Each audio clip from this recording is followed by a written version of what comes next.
Good morning, good afternoon, good evening, whatever time you're actually watching this. My name is Jerome, and this is my first YouTube video. The title of this video is Getting Started.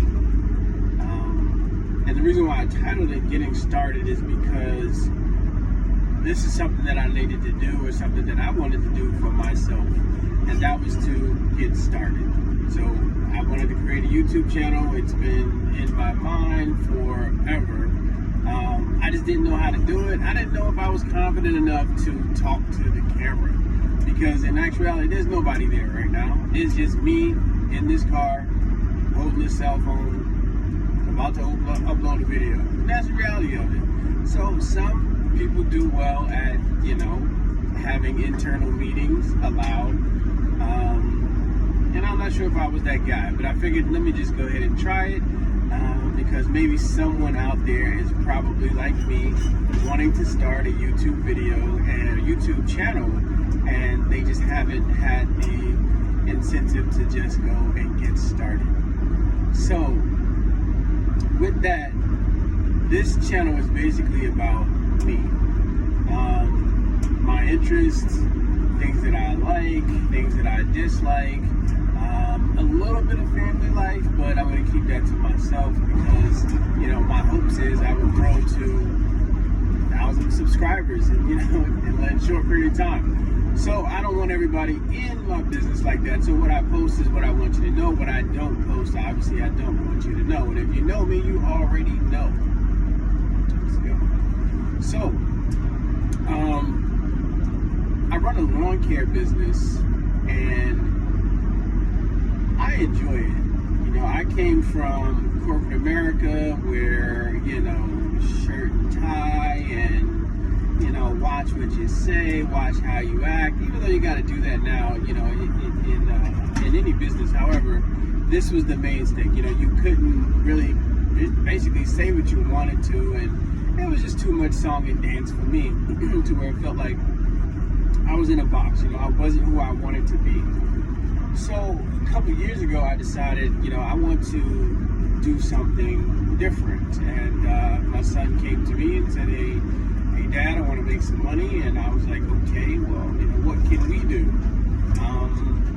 So we started hitting the streets, trying to see if we could, come up with a miscellaneous company where, we did like things to do around the house. We would go and straighten out somebody's closet or garage, or rake up some leaves. And I think that's where it started. So we were raking the leaves, and I think I just liked being outside. I liked listening to the birds swatting at the flies and the bees, and smells of the grass and different types of outdoor smells. It just really kind of attracted me. So I was like, okay, let's do a lawn care business. And we started, and the first year was pretty bumpy. I didn't know what I was doing. He didn't know what he was doing. He was trying to follow the lead of Dad. And Dad just, kept winging it, thinking that I knew, So prices were off, equipment was ridiculous.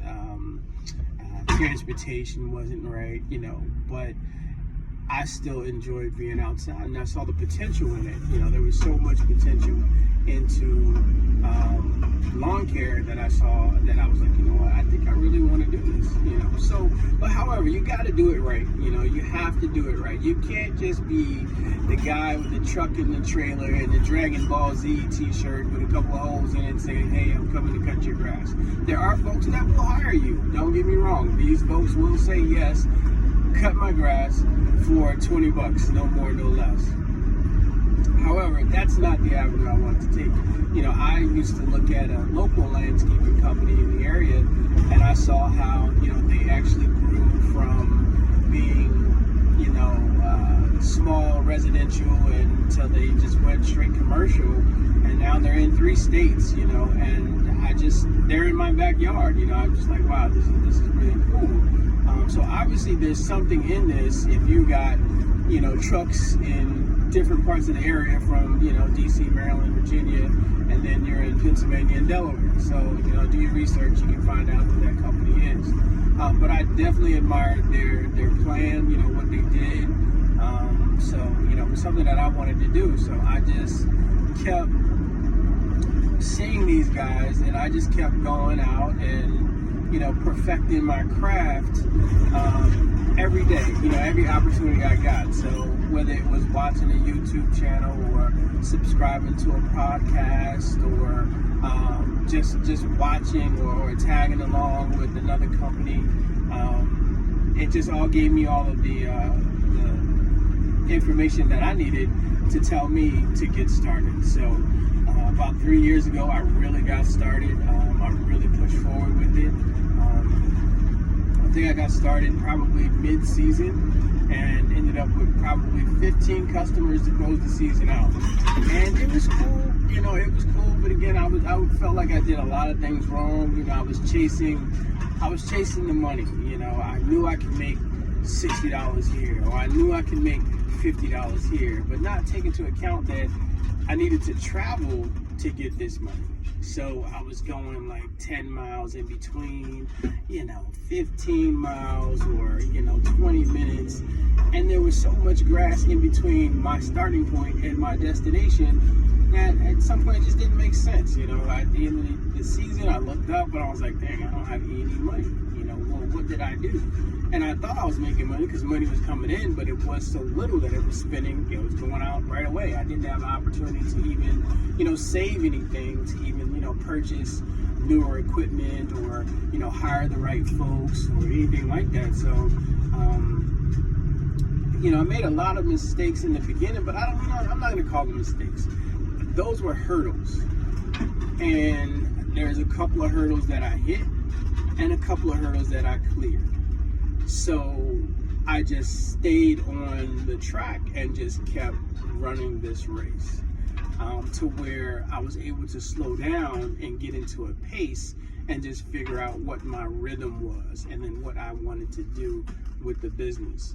So the more and more I went out, the more and more I learned, the more and more, you know, I just got, you know, deep into the lawn care industry. I started to grow, you know, I started to grow when I started to realize, you know, that I'm putting a lot into this. You know, I'm giving 110% each time I go to a fish's yard. I have very few complaints. And if you don't have many complaints, you're doing something wrong. You know, you gotta have one or two, something to build off of. No one is perfect. So, you know, I made some errors. However, I learned from those errors, and then I figured out, you know, what I could do differently, what I could do better, and that's where it went. You know, I wasn't given a whole bunch of money to start. You know, I started from scratch. You know, I listened to a couple of guys that said, hey, go out and buy the best equipment. However, you go out and buy the best equipment, that equipment is between $13,000 and $15,000. Well, how many yards do you have to catch to make that payment, you know, unless you just have that disposable income laying around to where you actually pay for that outright? Well, I didn't have that. I did not have that. I mean, the very first mower I had was a Craftsman. I don't even know what the brand, what the model number was, but I do know that it had a steering wheel. So I was trying to cut commercial with this. You know, I just thought that, hey, you know, I didn't really know what was out there. Again, this was prior to me taking the time to learn and figure out what was out there. So I purchased what I thought, you know, and this was a used mower at, you know, $700, and it took me 40 minutes to drive to the guy that I found on OfferUp to actually purchase it. So I thought I was doing something, you know, I really thought I had it. So there was that. I didn't even have a 21-inch mower, you know, it was just so backwards. But again, I learned. I had a little trailer that sat in my yard for at least 10 years. You know, I used that to go and pick up pellets for my wood burning stove. And, you know, I think once a year we would pile it up and take it to the dump and, you know, get rid of that stuff, you know. But I just wasn't using it. I had to come back to this video.